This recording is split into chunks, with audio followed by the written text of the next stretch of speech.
Sunriser Hyderabad का back to back ये दूसरा विन, पहला चेन्नई सुपर किंग, अब दूसरा यहाँ पे पंजाब किंग्स पे भी हमने यहाँ पे जीत हासिल कर लिया है और हम 5वें पायदान पे बने हुए हैं और हम बहुत जल्दी ही यहाँ पे टॉप 4 में भी क्वालिफाई हो जाएंगे। और ऐसे ही होते रहा तो क्या आपको लगता नहीं है कि ट्रॉफी हमें दे देनी चाहिए, क्योंकि हमने चेन्नई को भी हरा दिया, मुंबई को भी हरा दिया, जो कहते हैं भाई ये दोनों टीमें बहुत टफ हैं, ये अल क्लासिको टीम है, इनको हराना बहुत मुश्किल है। तो भाई साहब चेन्नई को हमने उन्हीं के जाके पता ही आपको कैसे हराया है ना, मतलब भाई हमारे अब से एक भाई तो एकदम पीछे पड़ गए थे। और मुंबई को तो हमने भाई ऐसा हराया कि आप सोच ही सकते हो कैसा हराया है ना। सोचो जसप्रीत बुमराह, जेराल्ड कोटजिया, फिर भी हमने भाई उनको बहुत तगड़े मार्जिन से हराया। तो चलो वो तो चलो पुरानी बात है, ये बात करते हैं। मुझे तो ना अंदर से पूरी 100% गट फील आ रही है कि हम लोग यहाँ पे ट्रॉफी के पूरे हकदार हैं, कि बॉलिंग, बैटिंग और पैट कमिंस की कप्तानी, ओहो भाई लाजवाब है ये सारी चीजें। शुरुआत से शुरुआत करेंगे, मजा तो 100% आने वाला है। इसके लिए आपको चैनल पे बना रहना पड़ेगा दोस्तों, और वीडियो में अंत तक अगर रहेगो आप तो बहुत ज़्यादा मज़ा आने वाला है। मुझे पता है मैं कल ही लाइव आने वाला था, लेकिन यार क्या बताऊँ, सिचुएशन ऐसी हो जाती है, नहीं आ सकते हैं। लेकिन चलो, सनराइजर हैदराबाद पहले बैटिंग करने को मिलता और भाई साहब मुझे तो लगा था कि हाँ भी आज भी 200 के पार जाएगा ये स्कोर, लेकिन यहाँ पे ट्रेविस हेड जी हाँ पहली गेंद पे आउट रहते हैं। सुकना उन्होंने रिव्यू नहीं लिया, नहीं तो फिर हमारा तो हो गया होता। लेकिन अगर देखा जाए तो भाई साहब पहले हमारे बैक टू बैक जी हाँ पावर प्ले में 3 विकेटें हमारी उड़ जाती हैं। सबसे पहले ट्रेविस हेड चले जाते हैं, फिर भाई साहब मार्करम 0 रन जी हाँ।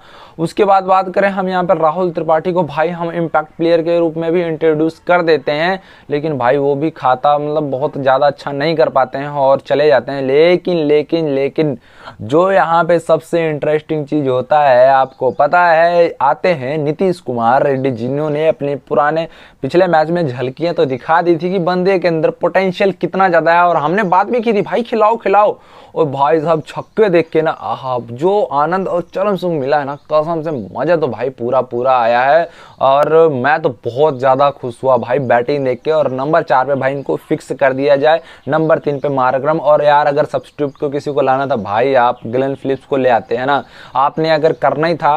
अगर देखा है तो आपको बॉलिंग का ऑप्शन भी मिल जाता है यार। ट्रेविस हेड को वैसे भी हमने, अगर 4 ओवरसीज का प्लेयर था, ट्रेविस हेड को हमने बाहर किया, तो भाई साहब ग्लेन फिलिप्स को ले आते हैं यार। मैं कहता हूँ यार राहुल त्रिपाठी से अच्छा ही प्रदर्शन करके जाता। शायद इस चीज से आप एग्री कर जाओगे, मुझे पता है कर जाओगे। तो यहाँ तो ये रही बात। अगर देखा जाए शहबाज अहमद को थोड़ा और एक्सीलेट करना चाहिए भाई, 8 गेंदें खिलवा दिए भुवनेश्वर कुमार को यार। लास्ट ओवर है, आप अपने पास से स्ट्राइक ले लेते, यहाँ से थोड़ा सा डिसअपॉइंटेड हुआ, नहीं तो मुझे लगता था कि 200 का स्कोर हो जाता। और भाई साहब अब्दुल समद, भाई साहब इन्होंने 200 के स्ट्राइक रेट से क्या कमाल की 5 चौके लगाए और चले गए भाई, 25 रन मारे और काफी कमाल की बल्लेबाजी के यहाँ पे अब्दुल समद ने भी। ओवरऑल अगर देखा जाए टोटल हमारा स्कोर हो जाता है 182, और लास्ट गेंद पे जयदेव उनक्कड़ बाबा ने छक्का मार के यहाँ पे मतलब 182 का टोटल पहुंचा देते हैं 20 ओवरों में। लेकिन जब आती है यहाँ पे चेस की बारी, तो मतलब डिफेंड की बारी आती, तो यहाँ पे थोड़ा मामला गड़बड़ हो जाता है, क्योंकि आपको पता हो भुवनेश्वर कुमार का कमाल का ओवर 1 रन जाता है। उसके बाद आते हैं पैट कमिंस, भाई साहब पैट कमिंस दे देते हैं झटके जी हाँ। जॉनी वेस्टो को सीधा घुसाते हैं, डंडे पे मारते हैं और भाई साहब उनको बाहर करते हैं। और सबसे ज्यादा इंप्रेस किया भाई साहब बॉलिंग ने किसी ने, तो वो पैट कमिंस यार, बंदा आके सबसे डिफिकल्ट ओवर करता है और विकेटें जिताता है। और इकोनॉमी अगर देखो भाई को, पहले 3 ओवर में आई थिंक 7 की 8 रन ही थे भाई के सिर्फ, है ना। लास्ट ओवर में अगर जो चौथा ओवर था उसमें दो छक्के पड़ गए थे, लेकिन भाई साहब उन्होंने कम बैक करा। और टी नटराजन की कमाल की गेंदबाजी, जयदेव बाबा से मैं भाई ये ऐसा नहीं करने का भाई। जयदेव बाबा ने अच्छा ओवर किया था, लेकिन लास्ट में भाई मुझे लग रहा था 29 रन भी कम पड़ रहे थे यार। वो तो सुकना 2 वाइटें कर दी भाई, 2 रन से जीते हम। सिर्फ सोचो 29 रन से जी हाँ 29 रन चाहिए थे और 2 रन से हम जीतते हैं। तो आप सोच सकते हो एक पल के लगा कि गया, लेकिन भाई साहब बचा लिए, सुख मनाओ। यहाँ पे आप सोच लो, खौफ इतना था कि कहीं भाई 9 बॉल ना हो जाए भाई, लेकिन एकदम मस्त दिया स्लोट में गेंद, छक्का मार दिया शशांक सिंह ने। और भाई शशांक सिंह भाई पिछले साल हमारे टीम में था, है ना, हमारे टीम में था भाई। और पिछले साल, और उसमें भाई ऐसा अगर प्रदर्शन कर देते हम काहे रिलीज करते भाई, हैं काहे रिलीज करते, लेकिन भाई नहीं।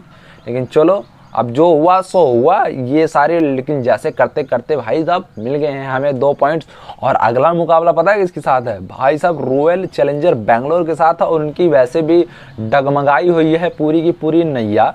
लेकिन वो है यहाँ पे चिन्ना स्वामी बेंगलोर में है और उनका घर पे रिकॉर्ड बिल्कुल भी सही नहीं है। और अगर कहीं हमारी सनराइजर हैदराबाद की पहली बैटिंग आ गई तो मुझे लगता है यहाँ पे 300 ना बना के चली जाए सनराइजर हैदराबाद की टीम, क्योंकि भाई साहब जब आप जसप्रीत बुमराह, जेराल्ड कोडिया जैसे बॉलरों को अगर भाई 277 मार सकते हो तो भाई साहब यश दयाल, मोहम्मद सिराज और टोपली जिनको भैया कितना मार दोगे।